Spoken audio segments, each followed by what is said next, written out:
Why did I quit my job? Why did I quit flying? Why did I quit aviation? And what are my future plans?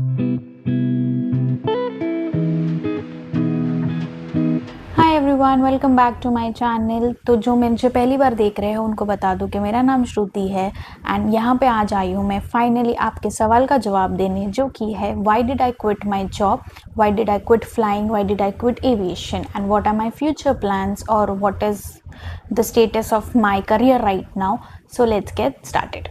मैंने aviation में almost 7 साल से ज़्यादा काम किया, 7.5 years, और उसके बाद मेरा ड्रीम जॉब छोड़ने का डिसीजन लिया मैंने 2025 की एंडिंग में, क्योंकि हमें 3 मंथ्स का नोटिस पीरियड देना पड़ता है, इसीलिए मैंने उसको पेपर्स डाले और फिर 2026 जैन में मैंने अपना फ्लाइंग स्टॉप कर दिया।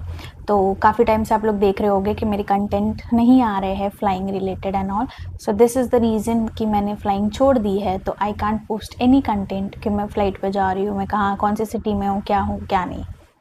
तो आज के वीडियो में आपको अपनी एविएशन जर्नी बताऊंगी और साथ ही रियल रीज़न बताऊंगी मेरे जॉब छोड़ने का, क्योंकि बहुत सारे लोग ने बहुत सारे अजम्पशंस कर लिए कि मैंने क्यों छोड़ा, इस रीज़न से, फलाना रीज़न से, blah blah blah blah. So the real reason I am going to tell you. So let's get started. सच बोलूँ तो मेरा ड्रीम जॉब था क्रू बनना, लेकिन क्रू बनने के लिए मैंने डायरेक्ट ऐसे स्टेप नहीं ले लिया जो आजकल की जेनजीज कर लेते हैं, जो बिना पूछे ऐसे ही चले जाते हैं इंटरव्यू देने के लिए, लेट्स गिव अ ट्राई, और फिर वो सिलेक्ट हो जाते हैं। लेकिन हमारे टाइम पे ऐसा नहीं था। मैंने अपने 12th कंप्लीट करने के बाद में अपनी फैमिली को बताया कि मुझे ऐसे ऐसे करना है।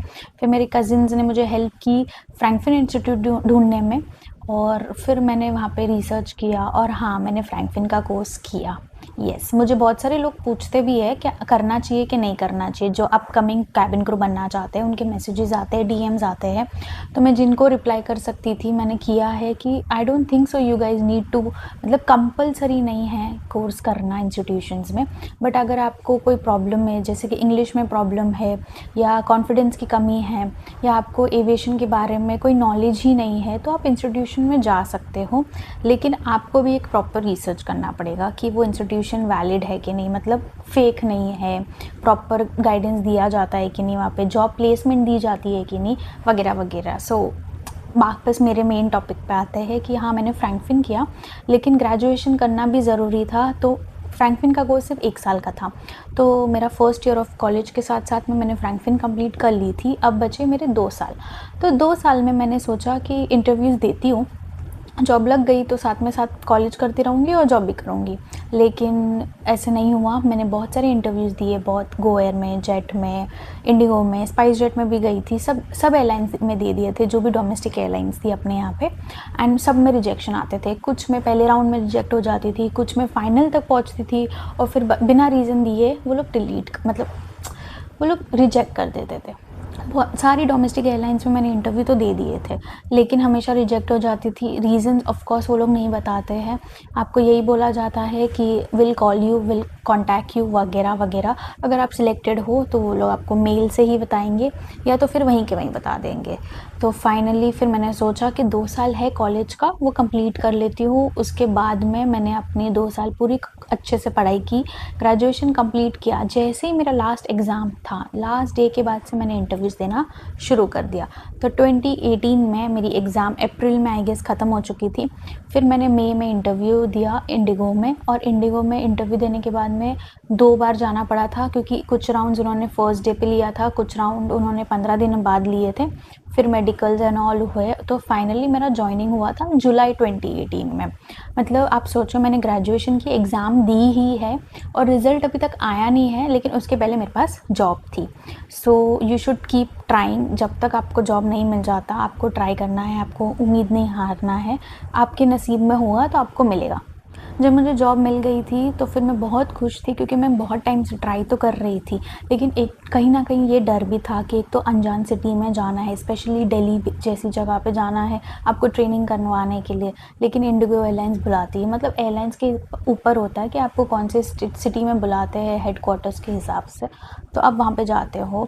सो मैं जब जा रही थी तब मैं बहुत डरी हुई भी थी, बट एक्साइटेड भी थी कि चलो अब एक नया टाइम, नया फेज़ शुरू हो रहा है लाइफ का। बहुत लोग सोचते हैं कि केबिन क्रू की जॉब बहुत ग्लैमरस है, ट्रैवल करने मिलता है, फ्लाइट में जाने मिलता है, होटल्स में स्टे करने मिलता है, लेकिन इसके आगे भी कुछ है, जो बहुत लोग नहीं जानते हैं। लोगों को लगता है कि केबिन क्रू की जॉब सिर्फ सर्विस करने के लिए है, खाना-पीना देने के लिए होती है, बट नहीं।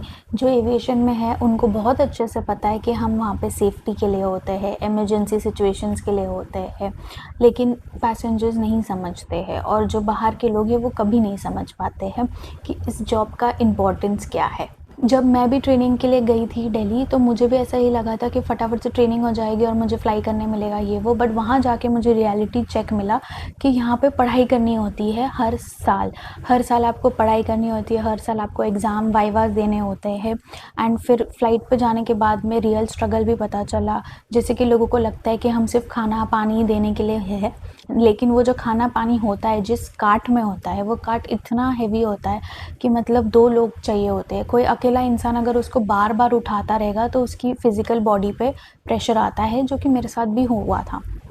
वो मैं आपको आगे बताती हूँ कि हेवी कार्ट्स होते हैं, सर्विस कार्ट होता है। आप लोग भी ट्रैवल करते होंगे तो आप लोग ने भी देखा होगा जिसमें खाना रखा होता है। दिखने में वो बहुत हल्का होगा आपको, बट उसको पुश करना, ऊपर से जब एयरक्राफ्ट ऐसे होता है या ऐसे होता है तो वो और डिफ़िकल्ट हो जाता है हमको पुश करने के लिए। हमें एक-दूसरे की हेल्प लेनी पड़ती है। लेकिन since it was my first job, तो मुझे नहीं पता था कि ये सारे चेंजेज़ आपकी बॉडी के लिए बहुत हार्मफुल होते हैं। प्लस पैसेंजर के बैग्स, पैसेंजर्स ये एक क्रू पॉइंट ऑफ व्यू था, लेकिन अब तो मैं क्रू नहीं हूँ, तो भी मैं बताना चाहती हूँ कि आप लोग वो घर से लेके आ सकते हो वो बैग, पूरे एयरपोर्ट पे चला लेते हो, सिक्योरिटी चेक कर लेते हो, और लेकिन जब फ्लाइट में आके ऊपर रखने की बात आती है तब आपको क्रू की ज़रूरत पड़ती है। वाओ! ये क्वेश्चन हम क्रूओं में बहुत कॉमन है कि मतलब आप हर घर से लेके एयरक्राफ्ट के अंदर तक आप लेके आ सकते हो, पर जब आपको ऊपर रखना होता है तो आप हमें बोल देते हो कि रख दो। तो हम अपने मन के मर्ज़ी के मालिक नहीं होते हैं, उस यूनिफ़ॉर्म में होते हैं, हम एक एम्बेसडर है कंपनी के, तो हमें अपनी जॉब करनी है। आई नो आप लोग के साथ किसी ना किसी के साथ तो हुआ होगा कि क्रू ने मना कर दिया होगा आपको बैग रखने के लिए। तो ऑफ़ कोर्स आप समझो कि अगर आप एक अट्ठा-कट्टा आदमी, जवान आदमी है, 30-25 इयर्स के बीच का, और वो आके हमें बोल रहा है ये बैग ऊपर रख दो, आप देख सकते हो कि हम कौन हैं, आप कौन हो। बट फिर भी चलो इग्नोर दिस टॉपिक, मैं टॉपिक से भटकती जाती हूँ। प्रॉपर स्लीप, मतलब स्लीप का तो आप छोड़ ही दो। आपको आधी रात को उठ के जाना है, आपको आधी रात को आना है, सोने का कोई ठिकाना नहीं, खाने का कोई ठिकाना नहीं। Hello, welcome, boarding, thank you, deplaning, सब कुछ करना पड़ता है आपको खड़े-खड़े, कितना टाइम खड़ा होना पड़ता है एयरपोर्ट पे। तो बहुत सारी चीज़ें होती हैं जो बाहर के लोगों को नहीं पता होती है। तो ये सारी चीज़ें जब मैंने एक्चुअल में फ्लाइंग करना शुरू किया तब मुझे पता चला, और ट्रेनिंग में आके मोस्टली पता चला। फ्लाइंग तो बहुत अच्छे से जा रही थी। मेरा बेस अहमदाबाद था। दिल्ली में मैंने ट्रेनिंग की थी। ट्रेनिंग करने के बाद मैं अहमदाबाद बेस ले लिया था, क्योंकि मुंबई से पास में पड़ता था वो, तो ट्रैवलिंग फैमिली को मिलना भी ईज़ी हो जाता था। और फिर गुजराती है तो अहमदाबाद तो अपने लिए ईज़ी ही हो जाता है रहने-पीने, खाने-पीने के लिए। तो मैंने अहमदाबाद सेलेक्ट किया, फिर मैं अहमदाबाद आ गई। ऑलमोस्ट कोविड के पहले या कोविड के बाद मुझे याद नहीं है, लेकिन तब मेरे पास एक डॉग हुआ करता था और मैंने कुछ तो हेवी चीज़ उठा ली थी उस टाइम फ़ेज़ पे, जो मैंने बहुत गलत वे में उठाई थी। वो अराउंड 5 केजी या 10 केजीज़ के अराउंड था, और वो मैंने उठाया, और उसके बाद से मेरे लोअर बैक में थोड़ा-सा इश्यू हो गया। फिर मैंने वो डॉक्टर को दिखाया और वो सब ठीक हो गया था। लेकिन उसके बाद से पता है कि बॉडी में क्या हो रहा है वो हमें तो पता नहीं चलता है। लेकिन जैसे ही मैंने फ्लाइंग कंटिन्यू की और फ्लाइंग में मैंने हेवी-हेवी चीज़ें उठाना शुरू किया, तो वो इम्पैक्ट जा रहा था मेरे लोअर बैक पे, पर मुझे पता नहीं चल रहा था। फिर फ्लाइंग की, फिर वापस से पेन शुरू हुआ, फिर मैं डॉक्टर के पास गई, फिर डॉक्टर ने एक्स-रे एंड ऑल किया, रिपोर्ट्स में पता चला है कि लोअर बैक में प्रॉब्लम है, कि I can't lift heavy things, I can't sleep on soft beds, I can't sleep on floor, heavy चीज़ें नहीं उठा सकते हो आप। तो फिर वो उन्होंने ध्यान रखने बोला, और सेकेंडली फिज़ियोथेरेपी करने बोली। लेकिन फ्लाइंग का इतना हेक्टिक शेड्यूल होते हुए आपको खाने-पीने का टाइम नहीं मिलता है, आपको अपनी पर्सनल लाइफ़ के लिए टाइम नहीं मिलता, तो मुझे फ़िज़ियोथेरेपी के लिए भी नहीं मिला। तो मैंने उसको इग्नोर कर दिया, क्योंकि दवाई से ठीक हो गया था। बीच-बीच में वो पेन आता था, लेकिन फिर फ्लाइंग का थोड़ा-सा ब्रेक ले लेती थी, 2 दिन छुट्टी या रेस्ट कर लेती थी, या मैं लेओवर्स अवॉइड करती थी, क्योंकि लेओवर्स के बेड बहुत बेकार होते हैं। जो होटल के बेड्स हमें सॉफ्ट लगते हैं, लेकिन उस पे ही सो के मेरी हालत और बेकार होती थी। तो फिर ऐसे ही करके मैं इग्नोर करती चली गई इस चीज़ को।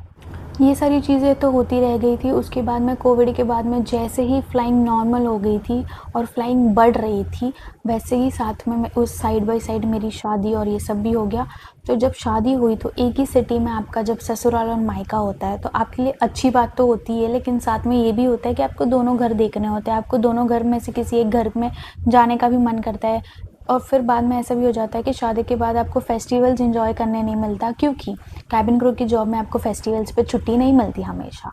कभी मिलती है, कभी नहीं मिलती है, या तो कभी मिलती ही नहीं है। तो आपको ये सब प्रिपेयर्ड होना चाहिए।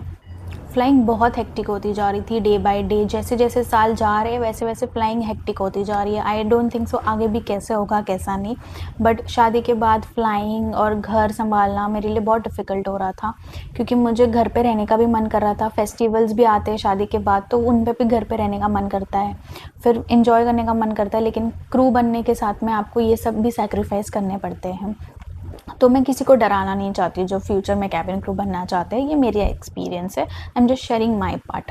तो ये सब बहुत डिफ़िकल्ट हो रहा था, तो फिर भी मैं चला रही थी कि जब तक चलता है क्रू का जॉब चलाओ चलाओ, जब तक कर सकते हो करो। सो आई वाज कंटिन्यूइंग इट, क्योंकि मेरा पहला ही जॉब था और मैंने इस जॉब के लिए बहुत मेहनत की थी। तो एक बार छोड़ने के लिए मैं सोच भी रही थी कि एक्चुअल में मुझे छोड़ने की ज़रूरत है भी या नहीं। जैसे कि जॉब पे आपका हर दिन सेम नहीं जाता है, वैसे ही हमारा भी नहीं जाता था। एक तो सेक्टर्स नहीं होते थे, डेस्टिनेशंस नहीं होते थे, पैसेंजर्स नहीं होते थे। लेकिन कभी हमारा दिन बहुत अच्छा जाता था और कभी हमारे को ऐसे पैसेंजर्स मिल जाते थे, कभी पैसेंजर्स बहुत अच्छे रिस्पेक्ट करते थे, बहुत प्यार से बात करते थे। कुछ-कुछ तो हमें खाना-पीना भी देते थे, ऑफ़र करते थे दिवाली में स्वीट्स एंड ऑल। बट कुछ पैसेंजर्स बिना बात के चिल्ला देते थे, उनका गुस्सा बेयर करना, ऊपर से आपकी पर्सनल लाइफ में इतनी प्रॉब्लम चल रही है और बिना बात के कोई आप पे चिल्ला के चला जाता है, तो आप कितना ही इग्नोर करोगे। तो ये सारी चीज़ें मिलके मेरे को डिसाइड करने में प्रॉब्लम आ रही थी कि मुझे कंटिन्यू करना चाहिए कि नहीं करना चाहिए। तो ये सारी चीज़ों को लेके, जैसे कि हेल्थ इश्यूज़ हो गई, फैमिली को टाइम नहीं दे पाना, घर पे नहीं रह पाना, खुद के लिए टाइम नहीं निकाल पाना, फिर ये पैसेंजर्स के इतने गुस्से, जैसे कि आपने इंसिडेंट्स तो देखे ही है जो पास्ट 1 साल में जो भी आपने देखा है सब कुछ, ये सब बहुत हेक्टिक होता जा रहा था। फिर मैंने सोचा भी कि क्या करना चाहिए। बिल्कुल डिसीज़न ईज़ी नहीं था, लेकिन फिर मैंने डिसीज़न फाइनली ले लिया था। और जब मैंने डिसीजन लिया तो डिसीजन लेना मेरा पर्सनल चॉइस था। मुझे किसी कंपनी की वजह से या किसी एम्प्लॉय की वजह से या कुछ भी, मैंने इंडिगो की वजह से मैंने नहीं छोड़ा। ये मैं क्लियर कर दूँ, वरना लोग समझेंगे कि मैं अपनी कंपनी की बुराई कर रही हूँ।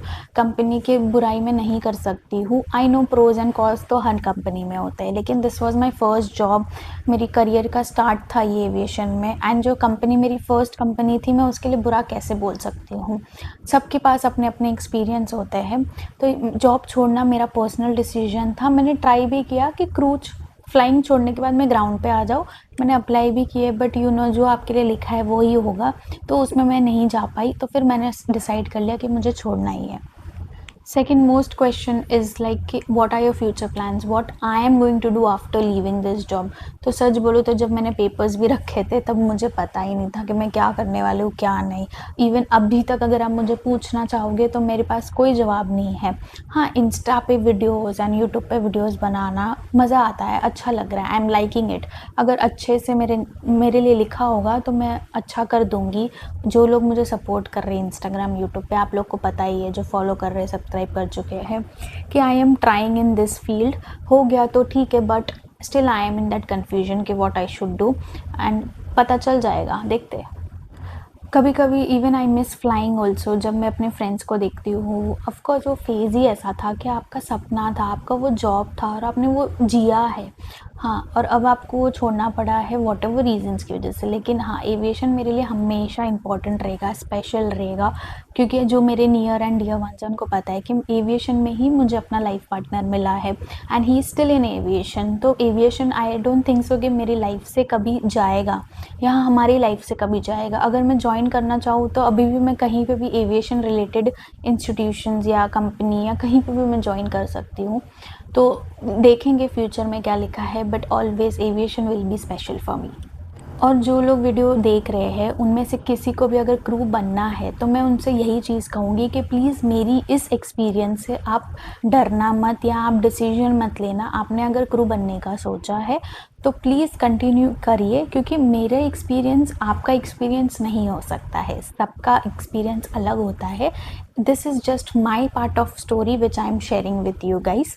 This career is the most beautiful career you can ever have if you love traveling, if you love meeting new people. But इसमें ये ड्रॉबैक भी है कि आपको बहुत मेहनत करनी पड़ेगी, जैसे कि आपको इमोशनली थोड़ा सा स्ट्रॉन्ग होना पड़ेगा फेस्टिवल्स के टाइम पे एंड ऑल। फिर आपको अपनी लाइफस्टाइल हेल्दी बनानी पड़ेगी, आपको खाने पीने पे ध्यान रखना पड़ेगा, शेड्यूल पे ध्यान रखना पड़ेगा। तो it is not difficult, you guys can do it. अगर आपको करियर बनाना है कैबिन क्रू का या एविएशन में, और अगर आपके कोई क्वेश्चंस है तो आप लोग मुझे कमेंट्स में पूछ सकते हो। I will try to answer. Videos बनाने की ज़रूरत पड़ेगी तो I will try to make videos as well, क्योंकि अभी तो मैं घर पे ही हूँ। तो I will try to help you guys. Insta पे भी फॉलो कर सकते हो और यहाँ पे प्लीज़ सब्सक्राइब कर देना।